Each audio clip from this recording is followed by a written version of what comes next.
I was sitting in my favorite armchair, the one Margaret bought me for our 40th anniversary, when my phone buzzed with a text from Sarah, my daughter-in-law.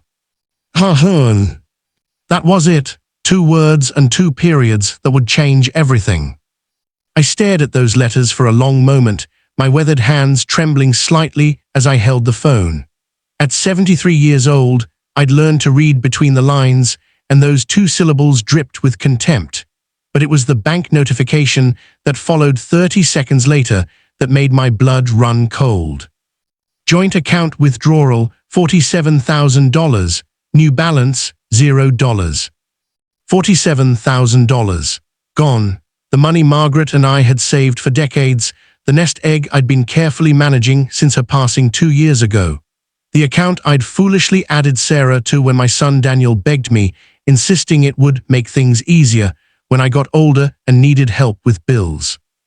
I set the phone down with deliberate care, the same way I'd handled tools in my workshop for 50 years, steady, measured, thinking 3 steps ahead. Sarah had no idea who she was dealing with. She saw an old man, probably senile in her eyes, someone easy to manipulate and easier to steal from.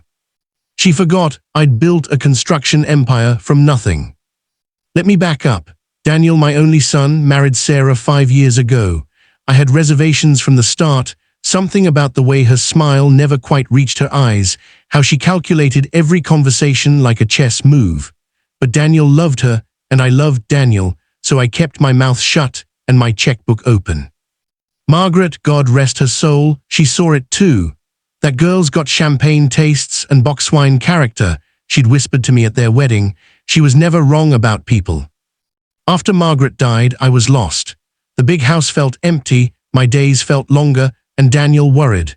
Sarah suggested I move in with them temporarily, just until I got back on my feet.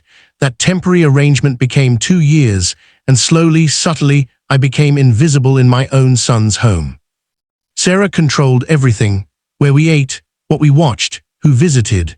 Daniel worked 80-hour weeks at his law firm while Sarah managed the household, which apparently meant spending my son's money on designer handbags and spa days with her friends.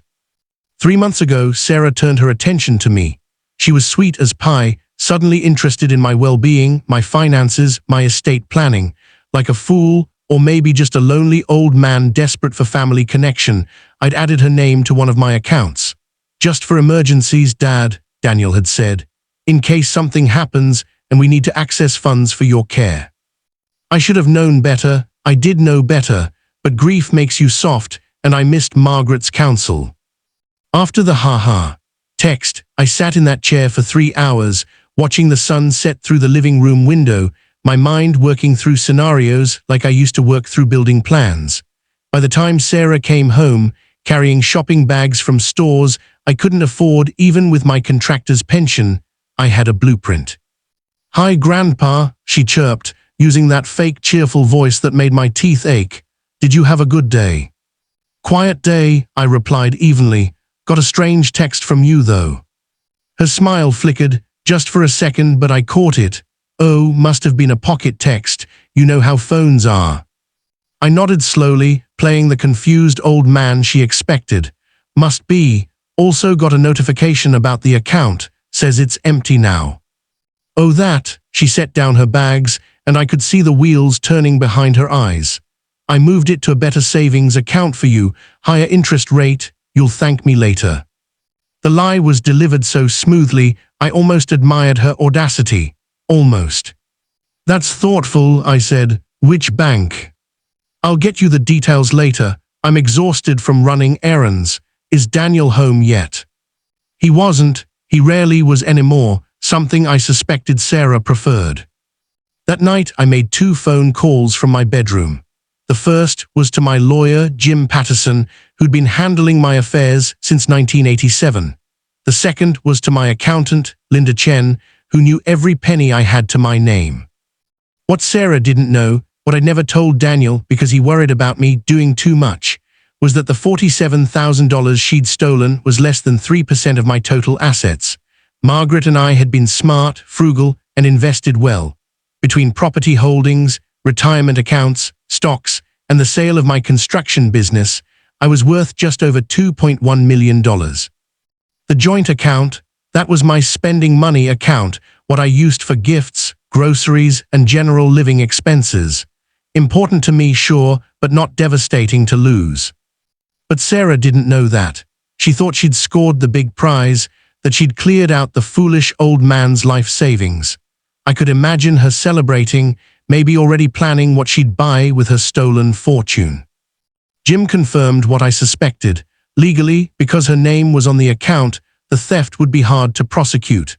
But, he added, his voice carrying that sharp edge I remembered from decades of negotiations, there are other ways to handle this, George, especially given what you've told me about her behavior. Give me 48 hours. Linda was more direct. Want me to freeze everything else? We can have every account locked down in an hour. Not yet, I said. Let's see what she does next. What she did next was get greedy. 2 days later, Sarah cornered me in the kitchen with a stack of papers. Grandpa George, I've been thinking about your future, about what happens if you need long-term care, nursing homes, that sort of thing.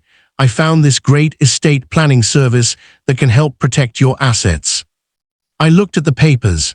They were power of attorney documents, carefully crafted to give Sarah complete control over all my finances and medical decisions.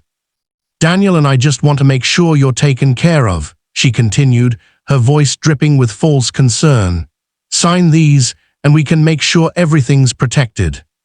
Protected, right, protected straight into her bank account. Let me think about it, I said, playing the tired old man card. My head's fuzzy today. Her jaw tightened. Of course, Grandpa, but don't wait too long. These things are time-sensitive. I'm sure they were, especially since I'd heard her on the phone the night before, talking to someone about a beach house in Malibu that she'd be able to afford very soon. That evening, Daniel came home early for once. I asked him to sit with me, said I needed to talk to him about something important. Sarah tried to hover, but I insisted it be just us. In my bedroom, I showed him everything, the bank statements, the text message, the power of attorney papers. Linda had prepared a full forensic accounting of the joint account, showing the exact moment Sarah had transferred the funds to a personal account in her name only. I watched my son's face cycle through disbelief, anger, hurt, and finally, a cold fury I'd never seen before. He was a lawyer after all. He knew exactly what this meant. Dad, I don't know what to say. I'll fix this. I'll make this right. I know you will, son, but there's more. I told him about the property I'd been planning to give them as an early inheritance, a commercial building in downtown that generated $8,000 a month in rental income, about the trust fund I'd established for future grandchildren, about my will, which currently left 70% of my estate to Daniel. Currently, he asked quietly. I'm making changes, I said, not because of you, but I won't have my legacy stolen and scattered by someone who sees me as nothing more than a bank account with a heartbeat. The next morning, Sarah's world began to unravel. Daniel had worked through the night, and by 8 a.m., she was served with divorce papers and a lawsuit for the return of the $47,000, plus damages. Jim had found 3 other instances of financial manipulation, including credit cards opened in my name that I'd never authorized. I'll never forget the look on her face when she realized what was happening. The mask dropped completely. The sweet, concerned daughter-in-law vanished, replaced by someone I didn't recognize, someone who screamed obscenities and threats, who threw furniture and called me a vindictive old bastard. Maybe I am, but I'm a vindictive old bastard who built something real, who loved deeply, who protected what mattered. Margaret would have handled this with more grace, probably, but she would have handled it nonetheless. 6 months later, I'm sitting in my new apartment, smaller, more manageable, closer to Daniel, who visits twice a week now. Sarah settled out of court, returning the money plus penalties rather than face criminal charges. The divorce is nearly final.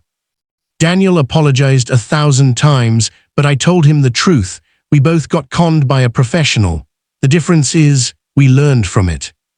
I've updated my will, established better protections, and I'm teaching Daniel everything Margaret and I learned about reading people, about protecting what you build, about the difference between being kind and being a fool. My phone buzzes sometimes, blocked numbers leaving voicemails I never listened to. I imagine Sarah's still trying to manipulate, still trying to find an angle. But I'm done playing. I built my last lesson, and I built it well. Some people see old age as weakness. They're wrong. It's just experience with better glasses.